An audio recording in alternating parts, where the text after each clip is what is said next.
दोस्तों कल मतलब सोमवार 15 अप्रैल 2019 को भारत ने अपना subsonic long range cruise missile मतलब निर्भय का सक्सेसफुली टेस्ट किया। दोस्तों ये इंडिजीनियसली बना हुआ एक लॉन्ग रेंज क्रूज मिसाइल है, पर ये ब्रह्मोस जैसे हाई स्पीड मतलब सुपरसोनिक नहीं है, बल्कि ब्रह्मोस से काफी कम स्पीड का मिसाइल है। पर यह मिसाइल ब्रह्मोस से करीबन 5 गुना ज्यादा डिस्टेंस तक जा सकता है। दोस्तों आज हम इस मिसाइल का टेस्ट के ऊपर बात करेंगे और इस वीडियो का टोटल 3 पार्ट होगा, जिसमें से पहला पार्ट में मैं सोमवार का टेस्ट को लेकर बताऊंगा, दूसरा पार्ट में होगा इस मिसाइल का स्पेसिफिकेशन मतलब ये मिसाइल क्या क्या कर सकता है, और आखिर में मैं आप लोगों को इस मिसाइल का बाकी टेस्टों के बारे में और फ्यूचर डेवलपमेंट के बारे में बताऊंगा। तो दोस्तों मैं हूं अनूप और आप सब लोग देख रहे हैं ग्लोबल कॉन्फ्लिक्ट। चलिए शुरू करते हैं आज का वीडियो और जानते हैं डिटेल में।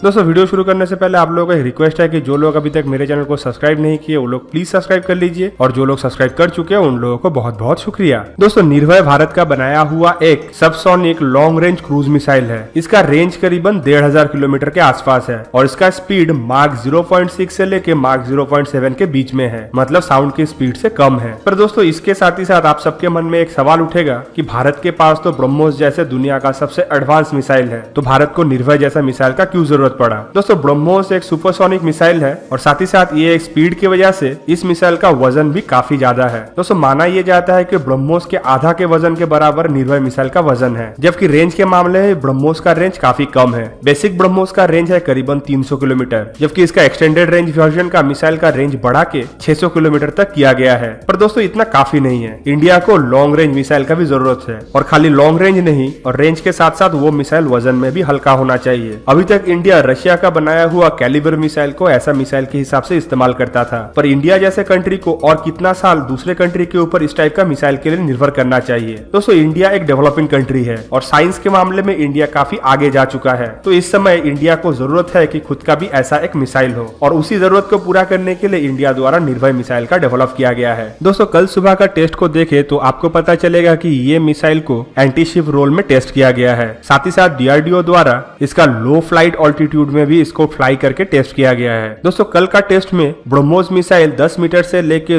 2.5 किलोमीटर के ऑल्टीट्यूड में उड़ान भरा और करीबन 600 किलोमीटर का डिस्टेंस ट्रैवल किया। डीआरडीओ द्वारा ये बताया गया कि इस मिसाइल का टेस्ट का जितना ऑब्जेक्टिव था मिसाइल सफलतापूर्वक वो टेस्ट में पूरा किया, मतलब कल का टेस्ट एक परफेक्ट सक्सेसफुल टेस्ट है। दोस्तों अब चलिए इस मिसाइल के बारे में थोड़ा डिटेल में जानते हैं। बेंगलुरु स्थित एरोनॉटिकल डेवलपमेंट एस्टेब्लिशमेंट द्वारा इस मिसाइल का बनाया गया है। दोस्तों ये एक डीआरडीओ का ब्रांच है जिसमें एरोनॉटिकल के ऊपर रिसर्च किया जाता है। दोस्तों ब्रह्मोस मिसाइल जैसा निर्भय मिसाइल भी अलग अलग प्लेटफॉर्म से लॉन्च किया जा सकता है, मतलब ये समुद्र के सतह के ऊपर से लेके समुद्र के सतह के नीचे मतलब जहाज और सबमरीन दोनों से ही लॉन्च किया जा सकता है। इसके अलावा इस मिसाइल को लैंड बेस्ड इरेक्टर लॉन्चर के थ्रू भी लॉन्च किया जा सकता है, और डीआरडीओ द्वारा ये भी बताया गया है कि डीआरडीओ की तरफ से निर्भय मिसाइल का एक एयर लॉन्च वर्जन के ऊपर भी काम किया जा रहा है। दोस्तों ये मिसाइल खाली एक एंटी शिप मिसाइल नहीं है, एंटी शिप के अलावा ये लैंड अटैक में भी काम आता है। दोस्तों इस मिसाइल का वजन करीबन 1.5 टन मतलब 1500 किलोग्राम है, जबकि इस 1500 किलोग्राम में से करीबन 300 किलोग्राम इसका ओवरहेड होता है। दोस्तों निर्भय मिसाइल पे कन्वेंशनल और न्यूक्लियर दोनों तरह का ओवरहेड लगाया जा सकता है। इस मिसाइल का स्पीड करीबन मार्क 0.6 से लेके मार्क 0.7 तक है, मतलब साउंड के स्पीड से काफी कम, और इसका रेंज करीबन 1000 से लेके 1500 किलोमीटर तक है। दोस्तों लंबाई में निर्भय मिसाइल करीबन 6 मीटर का है, जबकि इसका डायमीटर करीबन आधा मीटर का है, और इस मिसाइल को क्रूज करने के लिए 2 विंग का भी इस्तेमाल किया गया है, जिसका लंबाई करीबन 2.7 मीटर है। और दोस्तों खाली इतना नहीं, निर्भय मिसाइल में 24 तरह का अलग अलग टाइप का वॉरहेड लगाया जा सकता है, जिसके मदद से ये मिसाइल अलग अलग टाइप का मिशन में काम आ सकता है। दोस्तों कल जो मिसाइल का टेस्ट किया गया है उसमें मनिका इंजन का इस्तेमाल नहीं किया गया है। मनिका इंजन इंडिया का डीआरडीओ द्वारा बनाया हुआ एक निर्भय मिसाइल का स्पेशल इंजन है। इसको लेके मैं बाद में आप लोगों को एक डिटेल वीडियो में बताऊंगा। दोस्तों इसका बेसिक इंजन के साथ साथ इसमें एक रॉकेट बूस्टर का भी इस्तेमाल किया जाता है। रॉकेट बूस्टर के मदद से ये मिसाइल पहले टेक ऑफ करके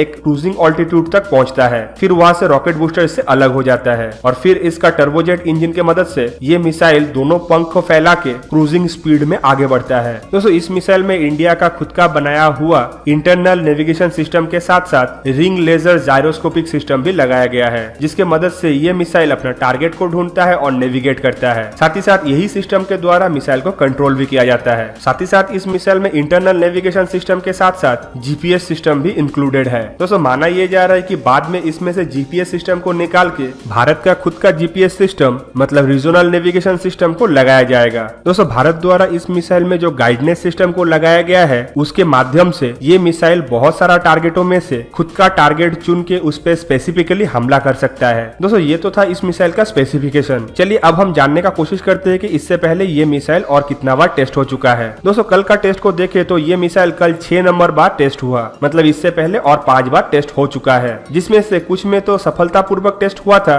पर कुछ टेस्ट फेल भी हुआ था। दोस्तों निर्भय मिसाइल सबसे पहली बार 12 मार्च 2013 को टेस्ट किया गया था, जिसमें इस मिसाइल का लक्ष्य था 1000 किलोमीटर दूर में एक टारगेट को हिट करना। ये मिसाइल सक्सेसफुली टेक ऑफ किया। उसके बाद मिसाइल क्रूजिंग ऑल्टीट्यूड में जाके मार्क 0.7 के स्पीड में क्रूजिंग भी करने लगा, पर कुछ दूरी के बाद ये मिसाइल अपना टारगेट से भटक गया, जिसके वजह से सेफ्टी के कारण से इस मिसाइल को हवा में ही तबाह करना पड़ा। दोस्तों डीआरडीओ द्वारा बताया गया कि ये मिसाइल का टेस्ट उस बार पूरी सक्सेस नहीं हुआ, पर थोड़ा बहुत सक्सेस हुआ था। मतलब मिसाइल पहले बार के टेस्ट में ठीक ठाक टेक ऑफ किया था और करीबन 30% टारगेट डिस्टेंस भी ठीक ठाक कवर किया था, पर बाद में इंजन फेलियर के वजह से ये टेस्ट फेल हुआ था। उसके बाद इस मिसाइल को 17 अक्टूबर 2014 में टेस्ट किया गया। दोस्तों ये टेस्ट पूरी सफल हुआ था। इस टेस्ट का सक्सेस को मेजर करने के लिए 15 पॉइंट रखा गया था और ये मिसाइल 15 में से 15 पॉइंट में ही सक्सेस था। इस टेस्ट में ये मिसाइल करीबन 1000 किलोमीटर का डिस्टेंस ट्रैवल किया और ये डिस्टेंस ट्रैवल करने में करीबन 1 घंटा 10 मिनट का समय लगा। दोस्तों इसके बाद तीसरा टेस्ट 16 अक्टूबर 2015 को किया जाना था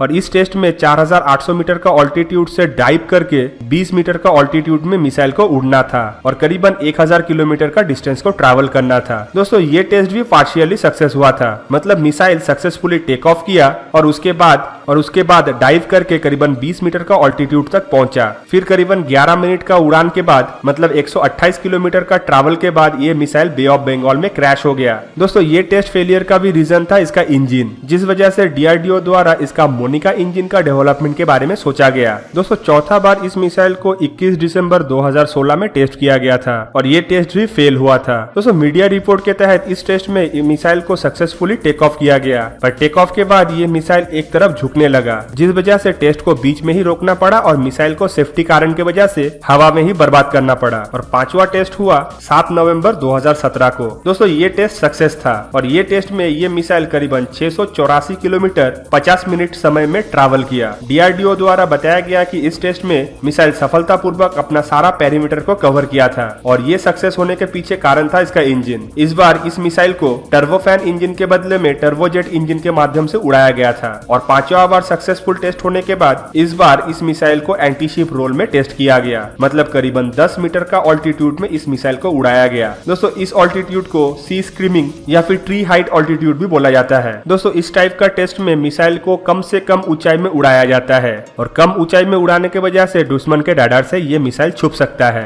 दोस्तों ये एक तरह का स्टेल्थ टेक्निक है जिससे मिसाइल दुश्मन के नजर से छुपता है। दोस्तों डीआरडीओ की रिपोर्ट के हिसाब से कल का टेस्ट में निर्भय मिसाइल करीबन 42 मिनट 23 सेकंड का उड़ान भरा था और ये उड़ान में ये मिसाइल कम से कम ऑल्टीट्यूड में उड़ा था और माना जा रहा है कि इस उड़ान में ये मिसाइल करीबन 620 किलोमीटर का डिस्टेंस ट्रैवल किया, जिसमें से 2.5 किलोमीटर मतलब 2.5 किलोमीटर रॉकेट बूस्टर के द्वारा उड़ा गया था और बाकी का हिस्सा कवर किया गया है टर्बोजेट इंजन के मदद से। दोस्तों कल का मिसाइल का टेस्ट में एक खास बात हुआ, ये मिसाइल 10 मिनट तक मतलब करीबन 150 किलोमीटर तक बहुत ही लो ऑल्टीट्यूड में उड़ान भरा और अब तक इंडिया में बनाया हुआ कोई भी मिसाइल इतना लंबा समय तक इतना कम ऑल्टीट्यूड में उड़ान नहीं भरा था। दोस्तों इंडिया के लिए ये डेवलपमेंट का एक नेक्स्ट स्टेज है और इस टेस्ट के मदद से डीआरडीओ इस मिसाइल को और भी एक स्टेप आगे ले जाएगा। दोस्तों इस टेस्ट के बाद डीआरडीओ द्वारा ये भी अनाउंसमेंट किया गया है कि निर्भय मिसाइल का एक एयर लॉन्च वर्जन के ऊपर भी काम किया जा रहा है, जिसका प्रोटोटाइप हम लोगों को 2019 के आखिर तक मिल सकता है और माना यह जा रहा है कि 2021 में इसका फ्लाइंग टेस्ट भी होगा। दोस्तों ये फ्लाइंग टेस्ट सुखोई 30 MQI द्वारा हो सकता है और डीआरडीओ द्वारा बताया गया है कि एयर लॉन्च वर्जन का रेंज करीबन 1500 किलोमीटर होगा। इसके अलावा डीआरडीओ ये भी बताया कि